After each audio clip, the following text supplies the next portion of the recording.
Oke, untuk materi selanjutnya kita akan mempelajari tentang pendugaan selisih rata-rata.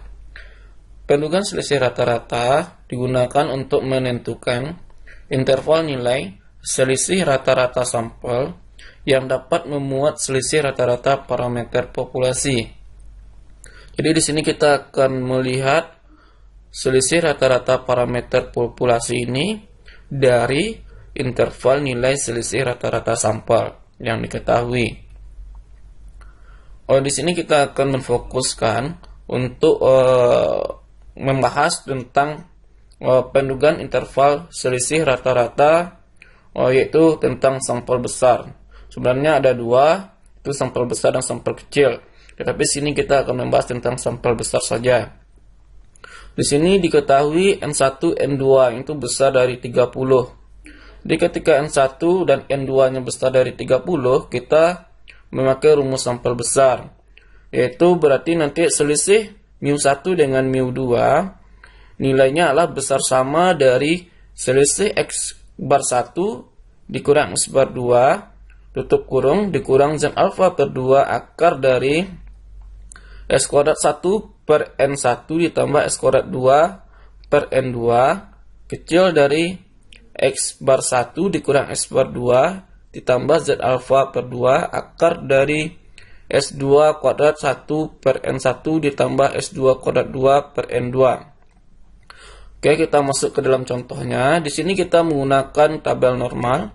Kita masuk ke dalam contohnya. Oke, contoh yang pertama adalah upah mingguan 60 orang karyawan perusahaan asing rata-rata 250.000 dengan simpangan baku 270.000. Berarti nanti kita dapatkan di sini N1-nya 60, kemudian X per 1 kita 250.000 dan S1 kita adalah 270.000.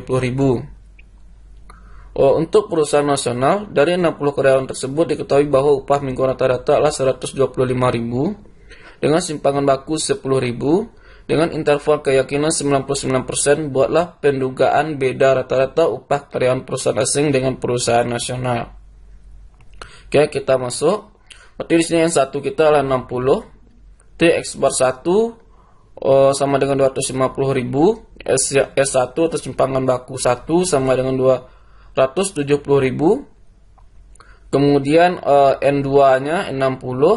X bar 2 125.000. Kemudian simpangan baku 2 adalah 10.000.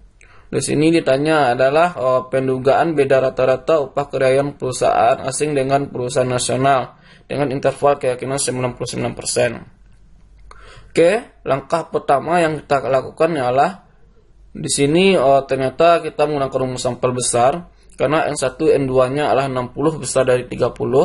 Kita pakai tabel normal.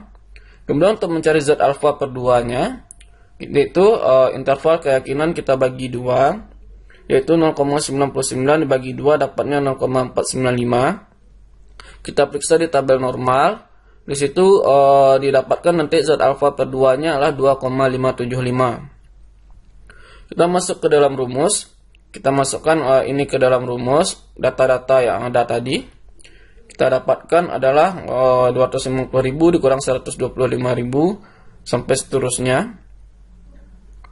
Setelah itu, setelah kita dapatkan, ternyata mu1 dikurang mu2 itu, atau selisih mu1 dengan mu2 berada di antara 11.428,52 dengan 134.571,48.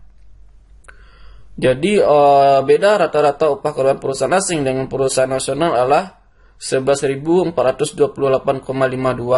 sampai dengan 134.571,48 rupiah.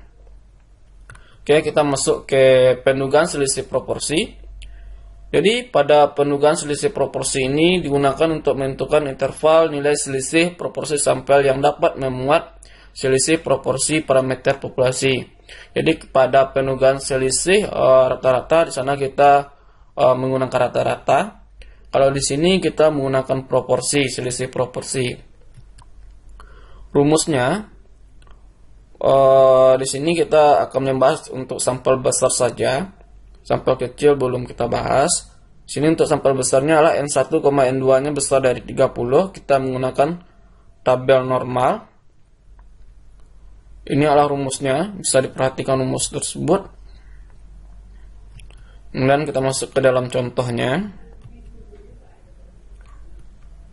Contoh 1 adalah BKKBN melakukan penelitian di dua daerah, D1 dan D2, untuk mengetahui apakah ada perbedaan persentase penduduk yang setuju KB di daerah tersebut. Kemudian akan dibuat pendugaan interval mengenai biasanya selisih atau perbedaan persentase tersebut. Di daerah D1 dan D2 masing-masing melakukan wawancara terhadap 120 orang. Antara lain menanyakan apakah mereka setuju KB atau tidak. Daerah D1 90 orang dan dari D2 adalah 78 orang yang setuju KB. Buatlah pendugaan interval dari perbedaan persentase tentang pendapatan penduduk yang setuju dengan KB di kedua daerah tersebut dengan tingkat keyakinan 95%. Oke, di sini kita dapatkan adalah N1 kita adalah 120. N1 ini kita gunakan untuk D1. Kemudian X1-nya kita dapatkan di sini adalah 90. Dan P1 kita, ingat ya, kalau untuk mencari proporsi kita mencari nilai P. Di sini P1-nya adalah X1 per N1. 90 per 120 sama dengan 0,75. Sedangkan N2-nya kita dapatkan di sini adalah 120 juga. Kemudian X2-nya 78. Di P2-nya adalah 78 bagi 120 dapatnya 0,65. Di sini kita akan mencari nilai selisih proporsi dengan interval keyakinan 95%. Kita masukkan data-datanya. Di sini kita menggunakan rumus sampel besar. Karena N1 dan N2 kita adalah 120. Kita pakai tabel normal. Z alpha per 2. Cara mencarinya adalah interval keyakinan kita bagi 2. Di 0,95 kita bagi 2. Kita dapatkan 0,475. Berarti Z alpha per 2 kita adalah 1,96. Kita masukkan ke dalam rumus. Ini adalah rumusnya. Oke, setelah kita masukkan angka-angkanya ke dalam rumus, ternyata di sini selisih P1 dengan P2 itu adalah antara negatif 0,02 dan 0,02. Di sini kita bisa buat kesimpulan.